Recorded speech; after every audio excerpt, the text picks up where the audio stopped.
Newsreel, real news, real quick. The discovery of more documents containing classified markings in another location President Joe Biden used while he wasn't in office has greatly increased the number of documents over and above those discovered in Biden's former private office space in Washington in November.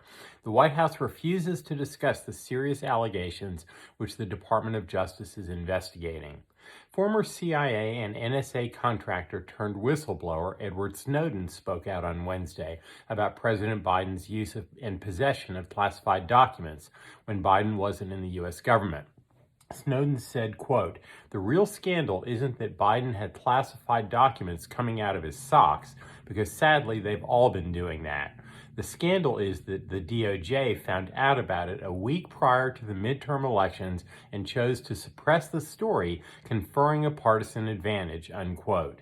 Snowden also said that Biden, Trump, Obama, Clinton, and former General David Petraeus all made off with hundreds of classified documents when they left office. Congressman Dan Crenshaw of Texas hit back at conservative activists who criticized him for missing some votes this week by saying, quote, "Being with my brothers was simply more important," unquote, after he attended the funeral of an active duty Navy SEAL in San Diego on Wednesday. A proposal by Republican Congressman Joe Wilson of South Carolina to place a bust of Ukrainian President Vladimir Zelensky permanently inside the U.S. Capitol has drawn the criticism of members of the conservative House Freedom Caucus. Andy Biggs of Arizona asked whether Congress's allocation of over $100 billion in aid to Ukraine is not enough.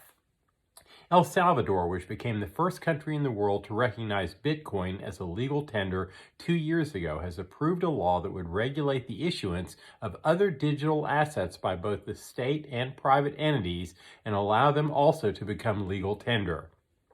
European Commissioner for Crisis Management Janis Lenarčič has demanded that Israel pay for demolished Palestinian houses in the West Bank that were built using financial aid from the EU or its member states. And finally, Sir Rod Stewart paid tribute to the great guitarist Jeff Beck, who died on Wednesday at the age of 78. Stewart tweeted, quote, "Jeff Beck was on another planet. He took me and Ronnie Wood to the USA in the late 60s in his band, the Jeff Beck Group, and we haven't looked back since," unquote.